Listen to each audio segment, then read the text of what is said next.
ओम नमो भगवते वासुदेवाय नमः। ओम नमो भगवते वासुदेवाय नमः। हम कथा सुनाते श्रीमद् भागवत बृहत् सरित सुख सागर की।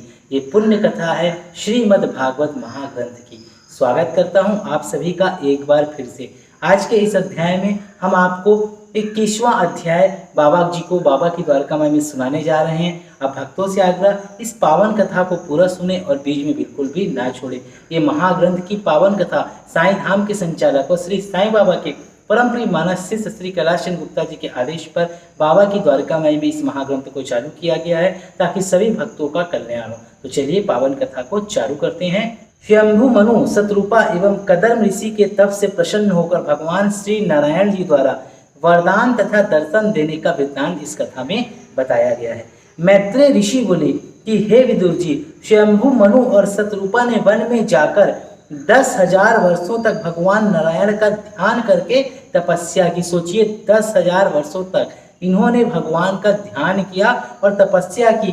तब भगवान ने प्रसन्न होकर उन दोनों को अपना दर्शन दिया और बोले कि मैं तुमसे बहुत ही प्रसन्न हूँ, अतः तुम मनु इच्छित वरदान मांग लो। उस समय मनु और शतरूपा भगवान के दर्शन करके बहुत प्रसन्न हुए और हाथ जोड़कर इस तरह कहने लगे कि हे भगवान, हमने जगत की रचना करने और राज सिंहासन का आनंद पाने के लिए तप किया, सो यह हमसे बड़ी भूल हुई। हमें राज्य पाने की अपेक्षा मुक्ति पाने के लिए तपस्या करनी चाहिए थी। यह वचन सुनकर श्री नारायण भगवान कहने लगे कि हे मनु महाराज, तुमने जिस कार्य के निमित्त मेरी तपस्या की वह और उसके अनंतर तुम जो कुछ भी चाहो वह मुझसे मांग सकते हो। प्रभु को अपने ऊपर अधिक प्रसन्न हुआ देखकर मनु और शत्रुपा हाथ जोड़कर प्रार्थना करते हुए इस प्रकार बोले कि हे भगवान,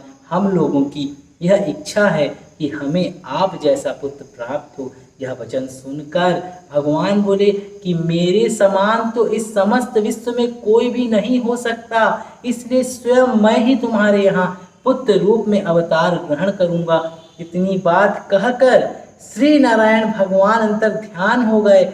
तब स्वयंभू मनु और शत्रुपा ने वन से लौटकर पितामह ब्रह्मा जी के पास आकर दंडवत की और फिर वे अपने पिता ब्रह्मा जी के आदेश से समस्त भूमंडल का राज्य करने लगे। तत्पश्चात स्वयंभू मनु और शत्रुपा के द्वारा उत्तानपाद एवं प्रियव्रत नामक 2 पुत्र और अकुति, देवहूति एवं प्रसूति नामक 3 कन्याओं का जन्म हुआ। उत्तानपाद का पुत्र ध्रुव हुआ और प्रियव्रत पहले नारद जी के ज्ञानोपदेश से विरक्त हो गए थे, परंतु पुनः ब्रह्मा जी द्वारा समझाने पर उन्होंने 7 द्वीपों का राज्य किया। स्वयंभू मनु ने आकुति का विवाह रुचि नामक ऋषि के साथ किया था। हे विदुर जी, ब्रह्मा जी के द्वितीय पुत्र कदर्म ऋषि ने भी अपने पिता के कथनानुसार 10,000 वर्षों तक श्री नारायण भगवान का तप किया। जब तप से प्रसन्न होकर भगवान ने उन्हें दर्शन दिया और वरदान मांगने को कहा, उस समय कदर्म ऋषि ने प्रभु को साष्टांग प्रणाम करने के पश्चात हाथ जोड़कर विनय करते हुए कहा कि हे सर्वांतयामी प्रभु, मैंने सृष्टि रचना के निमित्त तप किया है, इसलिए आप मुझको इसी के हेतु वरदान दीजिए। यह सुनकर भगवान कहने लगे, मैं तुम्हें यह वरदान देता ही हूँ। इसके अनंतर तुम और जो कुछ भी चाहोगे वह सब भी तुम्हें प्राप्त होगा। और सुनो, आज से तीसरे दिन स्वयंभू मनु अपनी कन्या देवहूति का विवाह तुम्हारे साथ करेगा, सो तुम उस विवाह को स्वीकार करो। तुम उस विवाह को स्वीकार कर लेना। इस तरह वरदान देने के बाद श्री नारायण के नेत्रों से यह विचार कर आंसू गिरने लगे कि देखो, कदर्म ऋषि ने केवल विवाह के लिए ही 10,000 वर्ष तक ऐसा घोर तप किया है। जिस जगह पर श्री नारायण जी के नेत्रों से आंसू गिरे थे वहाँ विदुषर नामक तीर्थ बन गया। यह तालाब अभी तक कुरुक्षेत्र के पास उपस्थित है। इस तरह आंसू टपकाने के बाद नारायण भगवान ने कदर्म ऋषि से कहा कि हे ऋषि, जो प्राणी इस सरोवर में स्नान करेगा उसका मन धर्म कर्मों में लग जाएगा और उसके सारे पाप नाश हो जाएंगे। इतना कहकर त्रिलोकीनाथ अंतर ध्यान हो गए। इसके बाद कदर्म ऋषि राजा शंभु मनु के आने की राह देखने लगा। तीसरे दिन राजा शंभु मनु अपनी रानी शतरूपा और पुत्री देवहूति के समेत रत्न जटित सुंदर रथ पर सवार हो बिंदुसर तीर्थ में आ गए और वहां स्नान करने के बाद उन्होंने कदर्म ऋषि के आश्रम में जाकर कदर्म ऋषि को साष्टांग प्रणाम किया। इतना वृतांत सुनाने के बाद सूत जी बोले कि हे सनकादि ऋषियों, कदर्म ऋषि के उस अति रमणीक आश्रम को देखकर शंभु मनु और शतरूपा बहुत प्रसन्न हुए और उन्होंने अपनी कन्या देवहूति का विवाह कदर्म ऋषि के साथ कर देने का निश्चय कर लिया।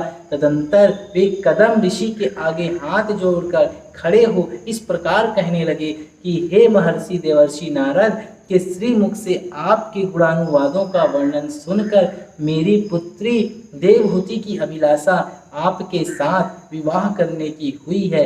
उसने अपनी मनो इच्छा को अपनी माता से कहा था, अतः मैं उसे अपने साथ लेकर आया हूँ। अब यह मेरी कन्या आपकी ही सेवा करेगी। शंभु मनु के यह वचन सुनकर कदर्म जी ने अपने मन में बहुत प्रसन्न होते हुए कहा कि राजन, आपकी आज्ञा मुझे स्वीकार है। यदि कोई मनुष्य प्रेम सहित किसी को कुछ देता हो तो उसे अवश्य ग्रहण करना चाहिए, नहीं तो उसके पीछे उसको ना लेने पर दुख होता है। परंतु जब आपकी पुत्री को संतान उत्पन्न हो जाएगी तब मैं गृहस्थ आश्रम को त्याग कर तपस्या करने के लिए चला जाऊंगा।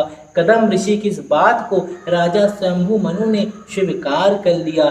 बोलिए श्रीमद्भागवत बृहत सचित सुख सागर की जय। तो आपने देखा कि कैसे राजन की आज्ञा को पाकर वह बृहत आश्रम को त्याग करने की भी बात करने लगा। बहुत ही पावन और पतित है यह श्रीमद्भागवत बृहत सचित सुख सागर की पावन कथा। आप भक्तों से आग्रह, इसका प्रतिदिन एक अध्याय पाठ जरूर करें ताकि आप लोगों के ऊपर भी भगवान वासुदेव की कृपा बनी रहे।